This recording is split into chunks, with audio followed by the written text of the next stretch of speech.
Hello and welcome to Fix My Deck episode 8. Today we're going to be talking about Mr. Orfeo the Boulder. Mr. Orfeo is in black, green, and red colors. He is a 2/4 and he has, whenever you attack, double target creature's power until end of turn.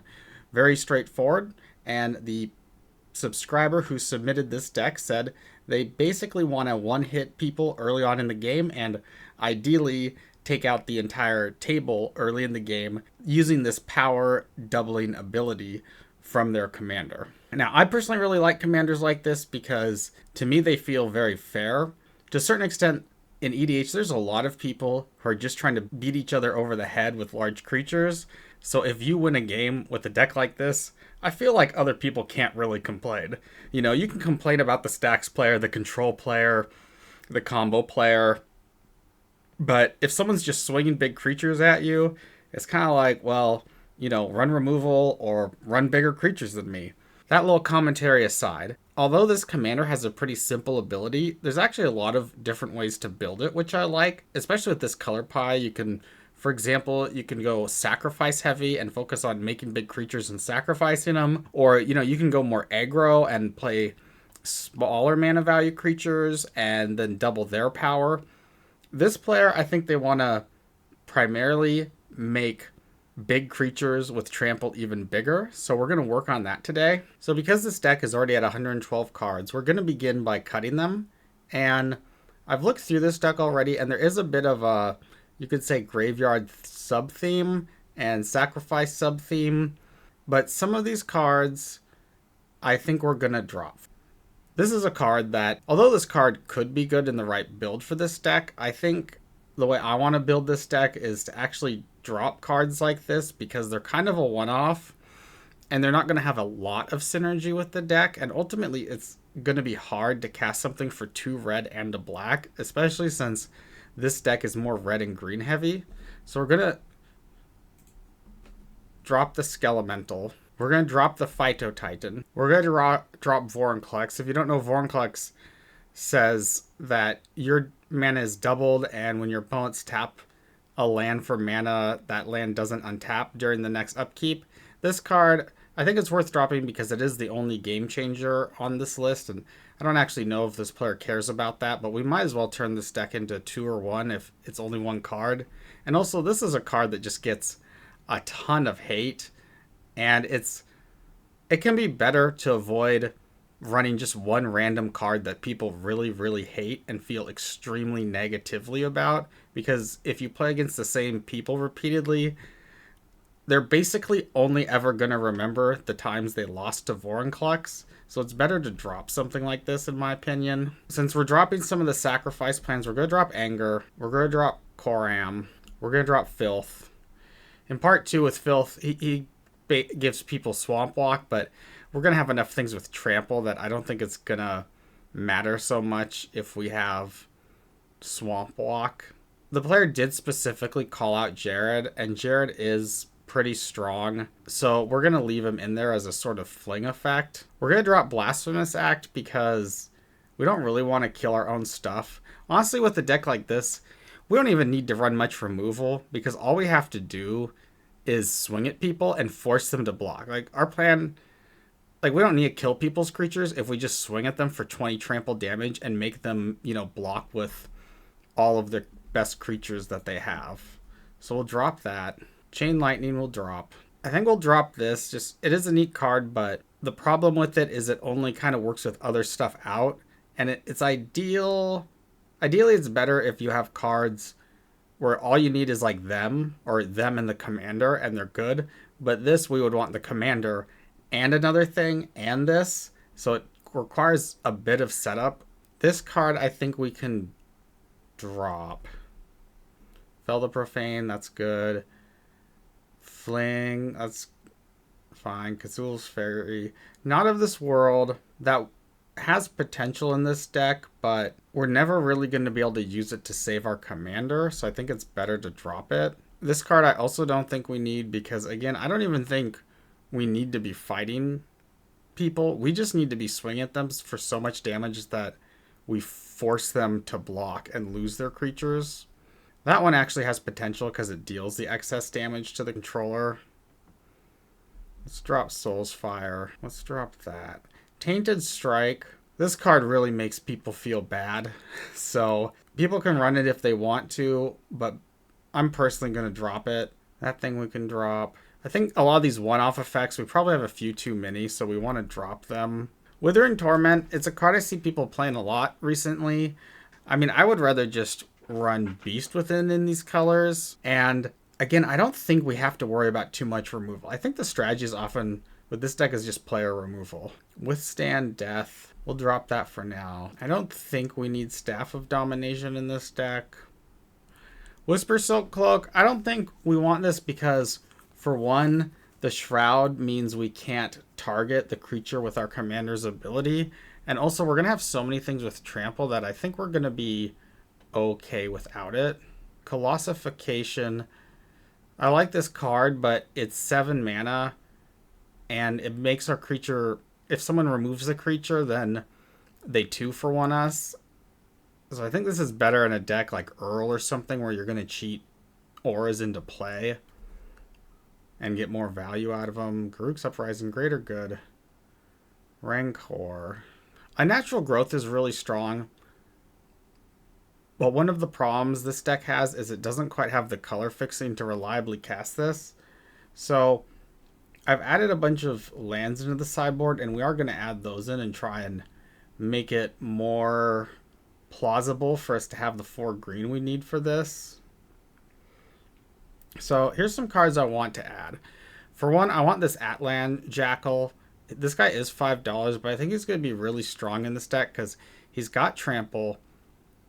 And when he deals combat damage to a player, you get to search for a basic land. So he does repeatable ramp, and he's got Trample. So, and he comes down on turn 3. So turn 3 you can swing, potentially get through and get a land into play. Turn 4 you play your commander, buff him into a 4/4. Chandra's Ignition could be really strong, but it is $5. And I am going to be careful about how many $5 cards we put in here.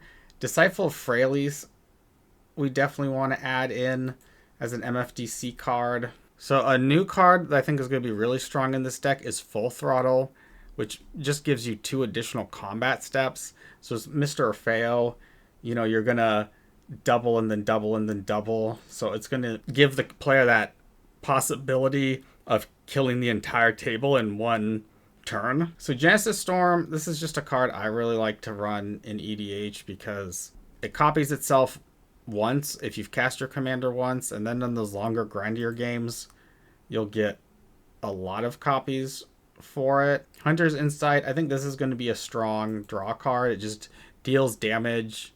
It's what choose target creature when it deals combat damage to a player planeswalker, draw that many cards. And even since this is 3 mana, honestly, even if just turn 4, you double Mr. Orfeo to 4/4 and then swing and use this, 4 cards for 3 mana is extremely good. So you don't even have to try to make really busted plays with this. Mana Gorger Hydra, this thing's going to get big, and it's got Trample. Sakura Tribe Elder, this is just good 2-drop ramp. Another $5-ish, $6 card that I do think is worth it is Wolfgar of Icewind Dale, just because he is going to give you double triggers on Mr. Orfeo. And Ziator's Envoy basically is going to give you some more card advantage. Plus it's got Trample. We want as many Trample things as possible. And speaking of Trample things, first we want to, for our lands, we're going to add Skarg, the Rage Pits, to give our creatures Trample. We're going to add in Kessig Wolfrun as another Trample land. We're going to just go ahead and add in a bunch of these cheaper dual lands and filter lands, and like this land that can tap for red or green but enters tapped, because this deck does need much better color fixing.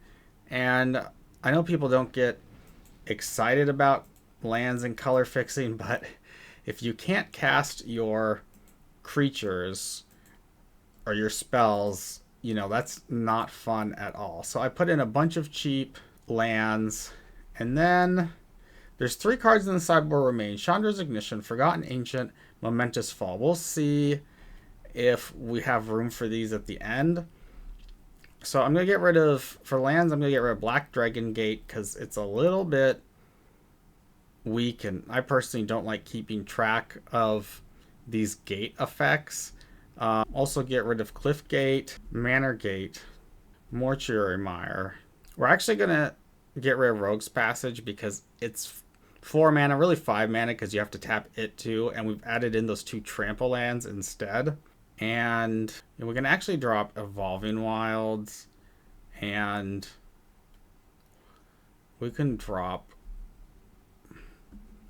like a couple forests, a couple mountains, actually another forest, another mountain, and that's 40 lands, which is probably a good amount for a deck that has pretty intense mana curve. So we do have room for one more card. I think we probably have enough card draw, so I'm going to add in Forgotten Ancient. So let's play test this. So we have 2 lands and this mana dork, and everything's pretty low mana cost for the most part. I think we keep this hand.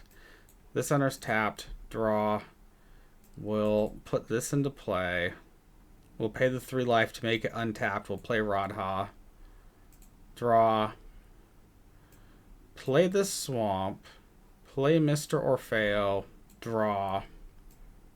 Forest. We will double up on Orfeo. Draw. And then second main phase, we'll use this to draw 4 cards. So 5 mana for 4 cards is still decent. 1, 2, 3, 4. Of course, we're going to have to discard. We can discard that thing. And I don't think we're going to use Essence Harvest anytime soon, so that'll also get discarded. Go to our next turn. We'll draw Shadow Blood Ridge. Let's play Mana Gorger Hydra. We'll swing. Second main phase, we'll play Garruk's Uprising to draw a card.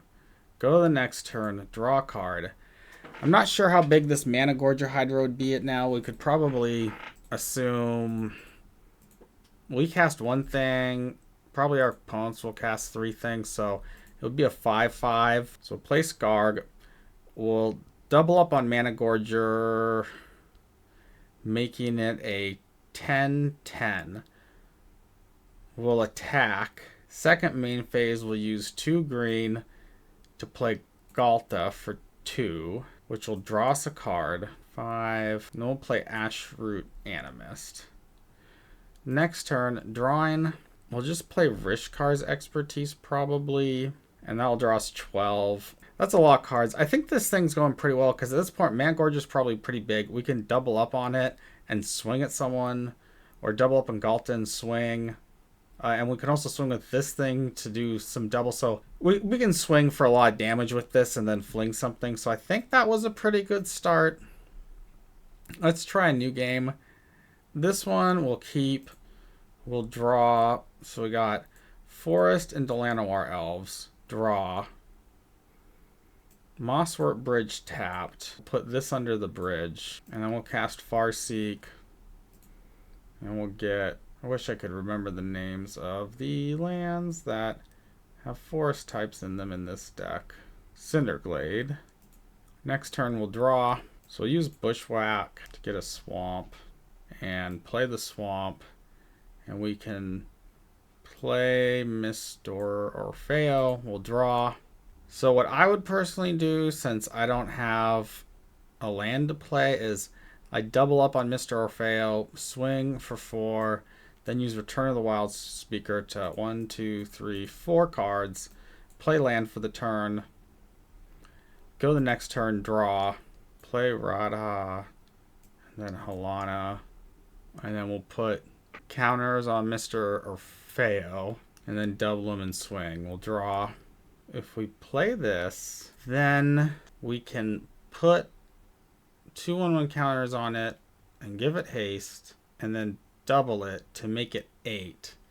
And then next we can make a bunch of mana to cast Galta and draw a card, and Well, actually, maybe I should have used Hunter's Insight. Let's try a new game. Okay, this is not keepable. One land. Okay, this is probably a playable hand. Forest, Mossfire Valley, Swamp, Fanatic of Ranos, Plains, Mr. Orfeo. Go to combat, double his power, then second main phase, Fanatic taps for 4 green. We play Garruk's Uprising and draw a card. Next turn, draw a card. Forest. Probably what I would do is just double Mr. Orfeo's power, swing. Cast Hunter's Insight on him. 1, 2, 3, 4 cards. Then we'll cast Traverse the Outlands second main phase and get 4 lands into play. And at that point, we're in a really good spot because we've got good card draw. We've got this sack effect. So next turn, I mean, we can cast Full Throttle after we play a mountain, and then we'll attack with Mr. Orfeo for 4, and then we'll attack for 8, and then we'll attack for 16, and then we can Disciple Boss to draw 16 cards and gain a bunch of life. So overall, that feels like it's working pretty well. If there are any other changes I'd make to it, it might be make some more difficult decisions about some of these creatures to get rid of, to add in a few more mana dorks like Llanowar Elves to get that early game start a little bit stronger. Anyways, I hope that was helpful, and if you made it this far, as always, thank you for watching, and like, comment, and subscribe.